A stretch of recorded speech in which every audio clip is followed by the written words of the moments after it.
Sabe, o livro do Apocalipse é cheio de imagens poderosas, mas poucas são tão dramáticas quanto a queda da Babilônia.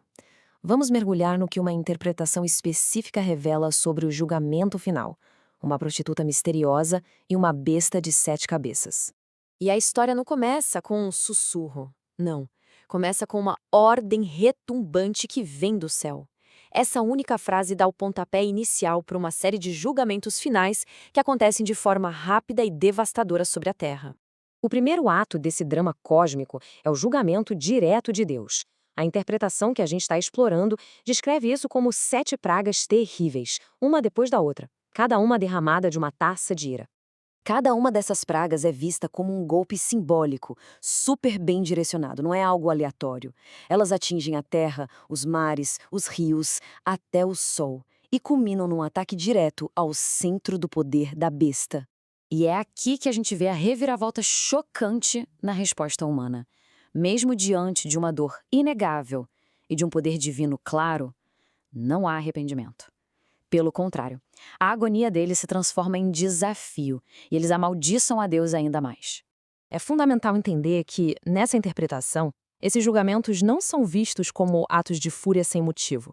Eles são apresentados como uma justiça poética e terrível, uma resposta direta ao sangue dos inocentes que foi derramado.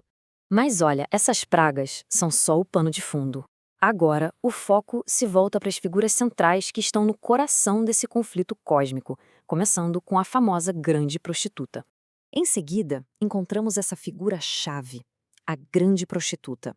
Segundo esta interpretação, ela não é uma pessoa literal, mas sim um símbolo de um sistema religioso global que é extremamente poderoso e espiritualmente corrupto.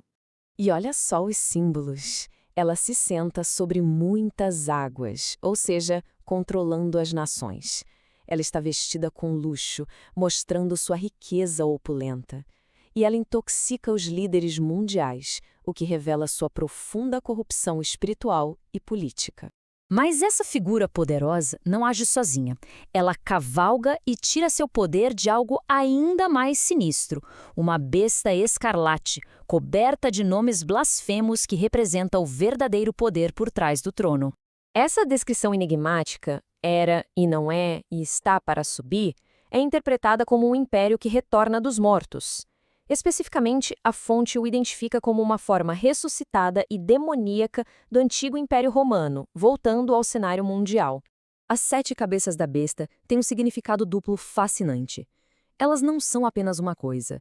Elas apontam para um lugar geográfico real e, ao mesmo tempo, para uma linha do tempo histórica de impérios mundiais. Pelo lado geográfico, as 7 montanhas são uma referência clara à cidade de Roma. Historicamente, os 7 reis são interpretados como uma associação de impérios mundiais, Egito, Assíria e assim por diante, com Roma sendo a potência dominante na época em que isso foi escrito. Além das 7 cabeças, a besta também tem 10 chifres, e assim como as cabeças, esses chifres também têm um significado profético específico. Esses 10 chifres representam 10 futuros governantes.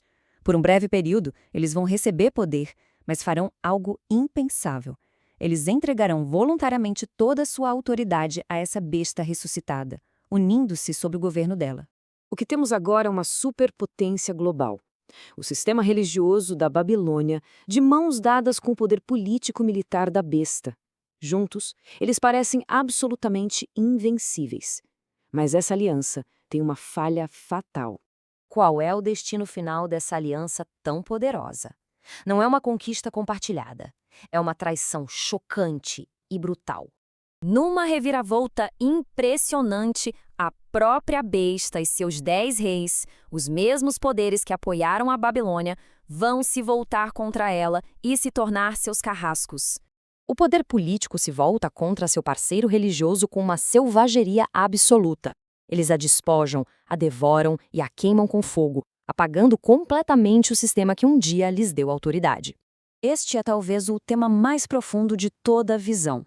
Por trás da traição e da destruição, a interpretação afirma que um plano divino soberano está em ação. Até mesmo os atos mais rebeldes dos poderes mundanos acabam cumprindo o propósito de Deus. Finalmente, o véu é totalmente levantado. A identidade da mulher simbólica é revelada. E a lição final de sua queda é deixada bem clara. A própria visão declara: a mulher é a grande cidade que reina sobre os reis da terra. Para o público original da época e para o comentarista, isso só poderia significar uma coisa: Roma, a sede do poder imperial. No final, o que essa visão retrata é um drama cósmico.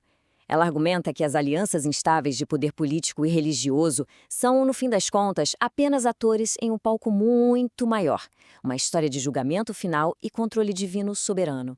E assim, essa interpretação nos deixa com uma pergunta desafiadora sobre a natureza do poder.